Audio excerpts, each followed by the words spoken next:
I'm here with Robert Kiyosaki. He's the author of Rich Dad, Poor Dad, the world's #1 personal finance book that's in history. It's heretofore never happened in human history to have one book that is so influential with such basic knowledge that everybody kind of needs in their life, but it's not included in our education system. Robert has a few minutes to share his wisdom with us, and he's also speaking at the upcoming Red Pill Expo here in Hartford, Connecticut, June 7th through 9th. And Robert, good morning. How are you doing today? Good morning, Richard. Nice to talk to you. Nice to get to know you, because we started off talking about, we have a common hero. His name is Dr. R. Buckminster Fuller. And Bucky Fuller is a futurist, but also considered one of the greatest geniuses in our time, up there with Einstein and those guys. He was called the friendly genius because he wanted a planet that worked for everybody. And so that's where Einstein created the atomic bomb, as you know, E equals mc squared. So Fuller got to meet Einstein once or twice, I think, and he said that event changed his life. So when I finally met Fuller, it changed my life too. So that's kind of why we're all talking right now. Well, how did Fuller red pill you, and how old were you when you started to see a bigger picture? I was 20 years old, and I was at the Merchant Marine Academy in New York on Long Island, and Expo 67 was on in Montreal, Canada. And Fuller's Dome, the geodesic dome, was the U.S. pavilion at the Expo 67, the World's Fair on the Future. So my friend and I hitchhiked all the way up to Montreal from Long Island, New York. And I walked into Bucky's Dome, and I went, "Oh my God!" I mean, this guy was, I didn't meet him at the time, but this guy was out there. I mean, he was out there in his thinking. And then the years went on and all this, and I kept hearing about him, because he was kind of an oddball. Everybody thought he was a strange man. He got kicked out of Harvard twice, not just once, but twice. He graduated from my sister school, the United States Naval Academy. So we're both men of the sea. My college degree is in naval architecture, which I've never used. Design of ships. And it was interesting. He was a design guy. And he was upset that our architecture and our monetary system was not designed in synchronicity with the universe, with God. He wasn't religious, but he just says we're out of sync with God. And I understood what he was saying. He says where a ship has to be in harmony or it breaks up on the ocean. Well, on land, we build these monstrosity buildings that are not in harmony with the land. And that's why we have environmental problems today and all this stuff. And then he talked about a monetary system, which I kind of understood, having a rich dad. Mm-hmm. So Bucky was kind of this oddball that and everybody thought of him as a kook. But being a young kid, we're more naive and more receptive. I just kept listening to what he had to say. And voila, today the reason there's Rich Dad, Poor Dad is because I studied with Fuller 3 times after that, 81, 82, and 83, just before he died. And he scolded me once for dedicating my life to making money. Because as you and I were talking before the show came on, you have a wallet from Duran Duran, right? Yeah. And that was my business. I was in rock and roll. And Duran Duran was one of my clients. So were the Police, Van Halen, those guys. And he scolded me. He says, "What the hell are you doing?" He didn't say hell. "What are you doing, young man?" I was probably now 30-something years old. And I said, "I'm making money. I'm getting rich." Oh, boy, what a mistake that was. And he scolded me. He says, "It's a waste of a good mind to dedicate your mind to just making money." And I said, "Well, what else is there?" It was, what else? Because we're all brainwashed to make money. And so in 81, 82, and 83, he scolded me in 81. And I kept going to study with him because it took a while for the brain cells to absorb what he was trying to say to me. And finally I got it. And in '83, I just let everything go. I just said, I'm not going to work for money anymore. And if not for that moment in time, there would be no Rich Dad, Poor Dad. I wouldn't be speaking to you now. And I wouldn't be going to the Red Pill Expo in Hartford because, and the reason I go to the Red Pill is because, as you know, we're not told the truth in life. I mean, we're lied to constantly in the press and the media. Trump is my friend, but he says things he shouldn't say. And he pisses a lot of people off. But we've got to get closer to what we call truth.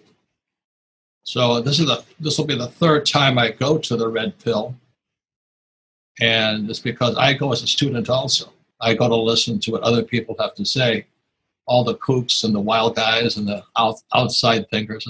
But I go for bigger ideas. I go to listen to people who have something else to say, except versus what's said on social media and the news. So that's kind of the long story. If Fuller hadn't challenged me as to me using my brain to make money, I would never have written the book Rich Dad, Poor Dad, which is a true story. Because my poor dad was the head of education for the state of Hawaii. And he was a poor man, because our schools teach us nothing about money. And my rich dad was a man who was not polluted by the school system because he had to drop out of school because his father died. He took over the family business at 13. So Rich Dad, Poor Dad was a true story. And because of Fuller, I realized that, I better tell the story of Rich Dad, Poor Dad and the incompetence of our education system of how it's making people poorer and poorer and poorer. Because as you know, the gap between the rich and the poor is now at revolutionary stages. The gap is now dangerous. The middle class isn't shrinking. The middle class is getting poorer for the first time in history. So when I'm at the Red Pill, I'll be talking about what I know about monetary policy and monetary history, simply said. But what you can do, because if you went to school, the academic system was designed to keep you poor. People like my poor dad, PhD from Stanford, Harvard, Stanford, Northwestern, University of Chicago, University of Hawaii. And I always said to my dad, PhD stood for poor, helpless, and desperate.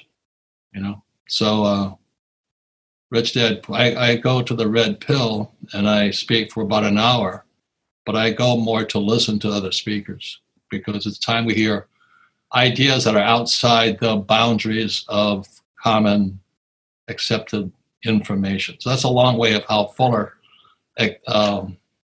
inspired me to write my book. Well, I think starting with the geodesic dome, it's a feat that had not been done before in history. It's a way to cover the most space with the least amount of material, right? So one of the key aspects of the geodesic dome is a Buckminster Fuller original concept called tensegrity, which is the mixing of tensile strength with integrity. And the way it performs this feat is if you look at a geodesic dome, there's a bunch of similar parts that are connected together. So they're each carrying their own weight, but if one broke, the rest can carry the weight around it and it doesn't fail as a structure. So I think that's the tie-in to the Red Pill Expo. It actually gets people off of social media in person to interact, to listen to these ideas that might be outside the box. You have to use your critical thinking, right? This is some of the aspects that we've engaged, like we have to engage in on our own in culture to get that freedom back, because freedom means responsibility. Responsibility means critical thinking about the world and not just taking everything as it's given to us, right? To question obedience. You also mentioned Trump. I think it was 2008, you had co-authored a book with Donald Trump. I listened to the audio version of that book one time. And the point of the book was that the problems of the poor also are a problem of the mindset of the poor, right? There's mindsets that cause some of this, and that it's easier to fix the problems that we have for ourselves if we learn how to build wealth. In other words, you pointed out, and Trump pointed out as well, the structure is created by the wealthy people, and it's not to serve the individual, right? And what you guys were bringing to the table was, here are the steps to bringing personal wealth and satisfaction and happiness in your life that aren't being given to people in school. So I've always seen your work as a service of providing what the schooling system should have provided to the public. And I think it's very necessary, and more people should be familiar with it. Thus, the Red Pill Expo. good chance to become familiar with your work. Now, the topic of your speaking engagement this year, is it on your upcoming book? What's the topic? I haven't peeked yet. Well, it goes in line with all of this. My latest book that just came out it's called Fake, F-A-K-E, Fake Money, Fake Teachers, Fake Assets. It's the same thing Trump is after. He calls it the swamp. See, Trump is a very good man, but he's taking on a very, very tough system that was designed to, exactly as Fuller would say, was designed to keep the poor middle class poor. And that's why back in 1983, the book that changed my life was Fuller's book, Grunge of Giants, Grunch. And grunge stands for gross universal cash heist. It's how the rich, or the academic rich, rip off everybody else. And Trump knows that. And he and I have been friends for about 20 years now. And we talk about it. We say, if we don't change this education system, they're going to keep ripping us off. So he's one of the few guys with the chutzpah and the audacity to take on what they call the swamp, which is all the special interest groups and all that suck tax dollars out and fund the military and fund projects that aren't good for humanity. So I know Trump pisses a lot of people off, but the man I know is a very good man. And so that's why we got together as educators. We didn't get together as rich men. So that brings up a good point, because Trump is somebody who's known for having a lot of debt. And one of the things you've taught about is the difference between good debt and bad debt, and connecting it to assets and liabilities. Because I know it's in your books, you talk about it in detail. But just for the average audience, like when they say that when you make a claim that the school system's not delivering, this is a very simple example that anyone exiting a school system to be an adult should understand. But the difference between good debt and bad debt and assets and liabilities. You're a very smart young man, Mr. Grove. I'm pretty impressed what you've studied. But anyway, the book is called Fake Money, Fake Teachers, Fake Assets. It's all the same thing. They're all related. You see, in 1971, the US dollar became fake money. What it became was debt. And so all of these guys are going around the world saying, get out of debt, get out of debt, get out of debt. They don't know what they're talking about. You see, if you and I don't get into debt, the world economy collapses. So that's why in 2008, when it was so obvious to see if you were educated, when they pulled the plug on the real estate market with these credit default swaps as a derivative, these exotics that the academics created, the market 2008, the world economy nearly collapsed. And so to save the economy, they have to drop interest rates because they need people to go into debt. So Trump and I borrowed in 2010, I borrowed $300 million because after 1971, debt became money. But our school systems will never tell you that. So debt makes the rich richer, but debt also makes the uneducated poorer. And so the middle class is just dying right now because, they're buying houses with debt, calling their house an asset, when if you read Rich Dad, Poor Dad, your house is a liability. And so without adequate education, which is what fake is about, which is fake teachers, this whole system is rigged to keep the poor and middle class poor. And then fake assets, what do they always say? Go to school, get a job, save money, get out of debt, buy a house, which makes a banker rich, and then invest in a well-diversified portfolio of stocks, bonds, mutual funds, and ETFs. Well, who tells you that? Wall Street. Your assets are not your assets. Those assets are Wall Street's assets. And so this whole system from fake money, fake teachers, and fake assets keeps the uneducated poor. Poorer and poorer and poorer, and guys like me get richer and richer and richer, and Trump. And it gets the socialists, all the academic types, just go nuts because they're not educated financially. They're like my poor dad, good people. But as I said, PhD stands for poor, helpless, and desperate. And so I catch hell for that too. Because, you're anti-school. I said, no, I'm anti-brainwashing. So anyway, that's what Fuller's last book. It was not that he had other books come up posthumously after that, but when I read Grunch of Giants, Gross Universal Cashites, what Trump calls a swamp, because I knew that I had to change what I was doing. I got out of rock and roll, and I became a teacher. So Trump and I are teachers, and we've shared the stage all over the world together. And now people hate him. I'm like, this is the press, and they want to impeach him and all. They probably deserves it, but as you know, the rich don't pay taxes either. So they're after his financials because it's going to show he pays no taxes. He's in debt, hundreds of millions, and he pays no taxes.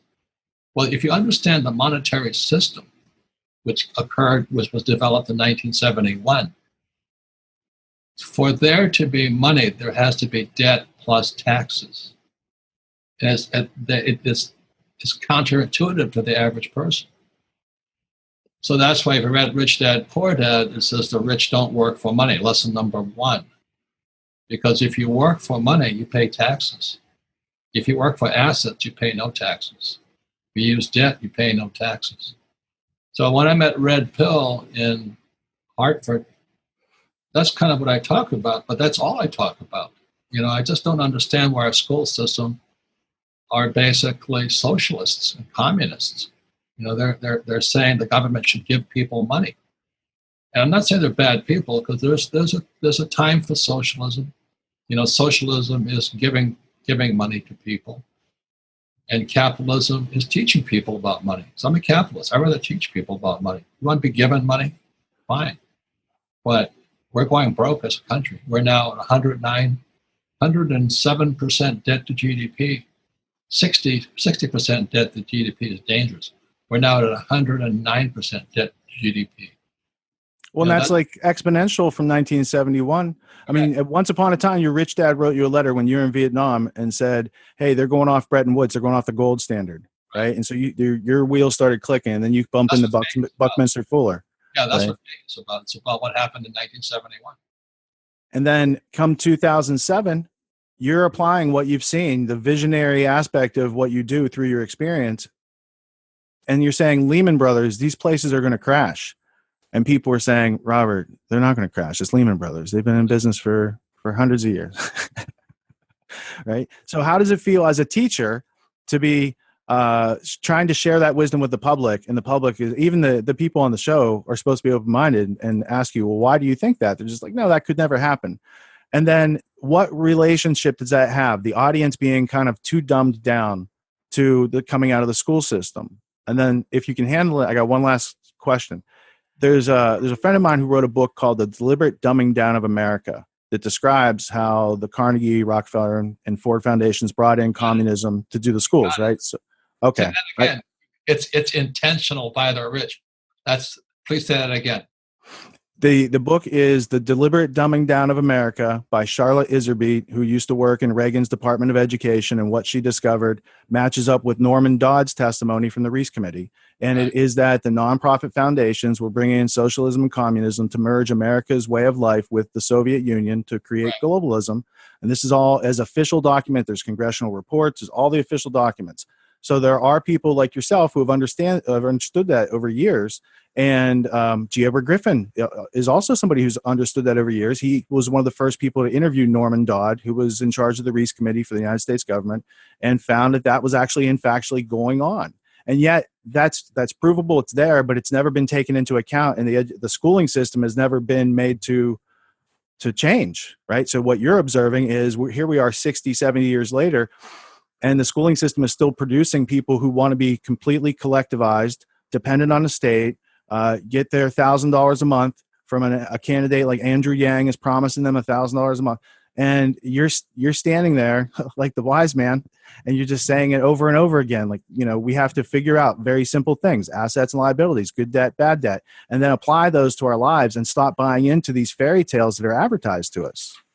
Yep. And, question what you were taught in school. You're very, Richard Grove, I'm very impressed with you. Very impressed. I've always been very impressed with you too, sir. We must have a mutual admiration society here. But anyway, I get hammered, by these PhDs. poor, helpless, and desperate. You know, I'm a PhD in economics, but who taught you? And most of them are poor people. You know, most PhDs are poor. You know, you look at Bernanke and Yellen, who had the Fed.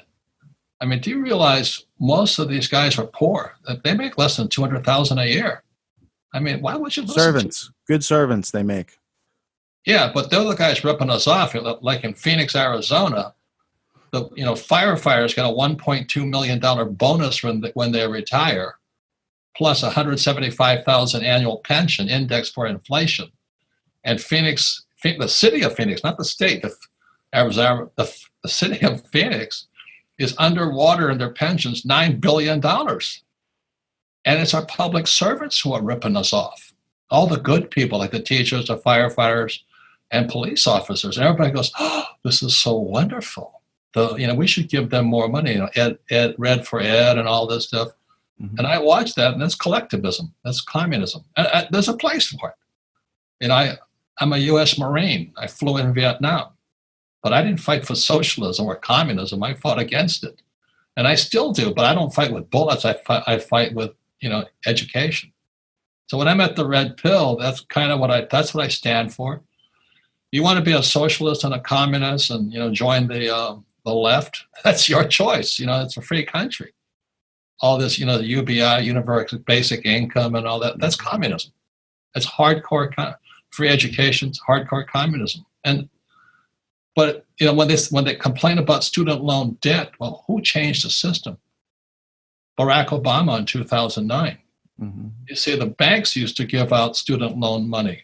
In 2009, the Obama shifted it to the U.S. Treasury, and the student loan debt went through the roof. And then what happened is all the school teachers, the academic schools got really, really rich. They raised tuitions to the roof. And now kids are graduating deeply in debt. It's because of Obama. I'm not Republican or Democrat. I just call a spade a spade. What happens, what is happening here? And I think that's why the red pill is kind of exciting, because I get to listen to other people who like me are whack jobs, saying, hey, this is not the way it is. And I'm not saying that, I'm considered a whack job out there, but I've been doing it for 22 years now. I'm still a whack job. But a few people are listening like you, so I'm very happy. So thank you. Well, I also think that, people are coming out of school, let's say the millennial generation, they are magnetized to be dependent on the state because Amen. they lack the work ethic, the self-reliance, the self-confidence, the resourcefulness, the critical thinking, the creative problem solving, the how to communicate with people and look people in the eye and be prepared and be on time. These simple things that, like, I grew up in a culture of that because of my parents growing up in a culture of that. And it just seems like in the electronic age, in the technocracy, people are just glued to their screens. It's short little pieces of information. They can never have enough to have context, and they're missing the wider, broader experience on life. And I think that's what Red Pill opens up. It's like a keyhole through which you can see a wider reality. Yes. Let me give you, and I guess my only genius I had, because I flunked out of school most of the time. I have a Bachelor of Science degree, stands for BS, in naval architecture, which I've never used. But let me show you the economics 101. It's actually called bubblenomics. Okay, so 1971, Nixon takes $1 off the gold standard, and the U.S. dollar became debt. So the only way the economy could expand was via printing money, today called quantitative easing or Keynesian economics. So this is what happened after 1971. If the government was going broke, and to handle all these social problems, they would do this.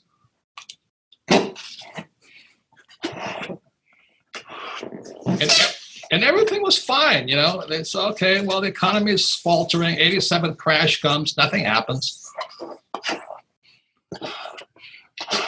Then 2000 hits, and that was a dot-com bust. It was LTCM, long-term capital management bust, the global crash, and some air came out. So we didn't crash. So after the dot-com crash, what's his name? Forgot his name. The Fed guy. Greenspan. Uh, I thought anyway, it was Alan Greenspan. yeah, so they blow it up even bigger. And then so all these credit default swaps and MBSs, mortgage-backed securities, called derivatives, what Buffett called weapons of mass financial destruction. Mm-hmm. So they just pump more of this in. So for 2008, this is all they've been doing. The economy hasn't responded. They just keep going. And now we have baby boomers with no retirement. We have millennials with no money at all, and they're student loan debt. And what it did is it blew the world economy into this big bubble. So the stock market is at all-time highs. And they think, the economy is good. Wait, hold on, because the stock market is high. Look at real estate prices, all-time high. Food is expensive, okay? And they said, we have no inflation. Well, look at the price of education, look at the stock market, look at real estate, look at college education, and in a few years, these baby boomers are going to start claiming their pensions, and our pensions are bankrupt. So what are they going to do? This is called quantitative easing or printing money. So the economy looks good. But what's going to happen is eventually, that's the future. It's also the clearing of debt. No, it's collapse. No, it's more than just debt. It's collapse. So when I'm at Red Pill, that's what I talk about. And I talk about we have two choices. We're either going into depression or hyperinflation, either choice. And so my job is when I'm speaking, I only have an hour. I'm going to talk about you have choices. If we go into a depression, what does that mean? If we go into a depression, gold goes to 400 an ounce. We go to hyperinflation, gold goes to 10,000 an ounce. Gold is like kind of the canary in the coal mine. It's an indicator of our money system. So the problem is, again, as I write about in my book, Fake here, it's all one thing. Fake money, fake teachers, fake assets. Wall Street, like you give your money to Wall Street gets richer. Your teachers, they teach you nothing about money. Most teachers are broke. And our monetary system is run by the US government. So that's what I talk about. And that's why I give credit to Bucky Fuller when he wrote the book Grunge of Giants, is I said, I better study what Fuller said. Gross universal cash flows. How do the rich rip us off? And Fake is my edition of Fuller's Grunge. This is how we're ripped off. They rip us off through our government, through our school teachers, and through Wall Street. And I think it's perfectly wonderful because it makes me richer. But unfortunately, it makes the poor and middle class poorer. So this is going to sound insane. You only got two choices, rich or poor. There's depression or hyperinflation, two choices, rich or poor. This has happened before throughout history. It's not something new. But our school teachers will never teach us that. So that's what fake is about. But that's what I'll be at the Red Pill to talk about, is what you can do. Because to me, it's a good time. For Trump, when the economy busted in 2008, we got richer. Unfortunately, poor middle class got poorer. That's because all these guys went to school. They have no financial education at all. All bubbles bust. They all bust. Throughout history, they all busted. So why don't we teach people? No. We don't buy ETFs, buy mutual funds, buy stocks, buy bonds. Everything that makes Wall Street richer. And wake up and smell the coffee. That's all I'm saying. Yeah, derivative is just a bet on a bet. It's a fancy name. They come up marketing and branding, and they package it up. One last question, because I know you have to go. This idea of being ripped off, being faked through school, it comes out in our actions because people have a mentality of, I'm going to have no debt and I'm going to save my money, and somehow it's going to work out for me. I'm going to achieve my dreams. Can you explain to people why saving money was only probably a good idea before 1971? Right. Well, let's look what happened after 1971. After 1971, they printed money. Why would you save it? I don't know how many trillions they printed after 2008, but why would you save it? On top of that, they reduced the interest rates on debt. So, I can borrow money now at 2.5%. That means the money is worthless. They just want to give you debt. And on top of that, so savings, debt is I just don't understand. But I pay no taxes on debt. So when I borrowed $300 million, I've now borrowed $500 million. But I pay no tax on that money. And the more I buy real estate, the less tax I pay.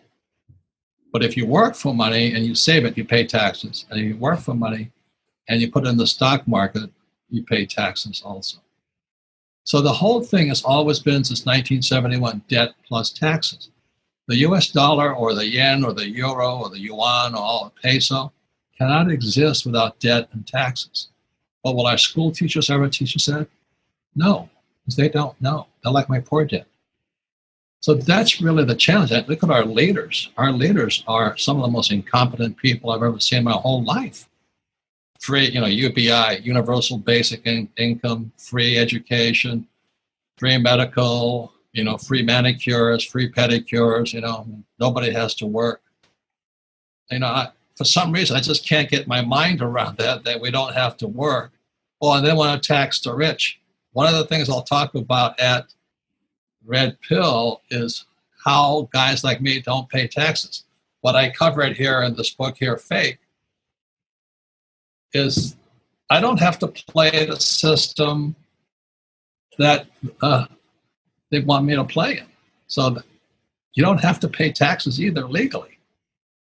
And when you understand all this was covered in Fake, that the whole system was rigged against you, including your school teachers, including the money you work for, including your pensions. See, pensions are the biggest source of money for Wall Street, and they rob them blind. Rhode Island is gone, New Jersey is gone, Kentucky is gone, Illinois is gone, California is gone, Hawaii is gone. So all the people like my poor dad who got a job to work hard for a steady paycheck and a pension are going to be the biggest losers in the next 5 years. So that's why I wrote Fake, and that's why I speak at Red Pill. It's going to That's excellent. That's excellent. My talk is, I think, right before yours at Red Pill, and it's how to win a rigged game.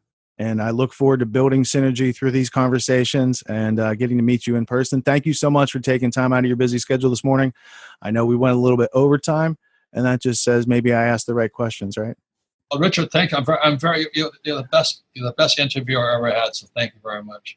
Thank you for the kind words, Robert. All right, I'll see you soon. All right, thank you.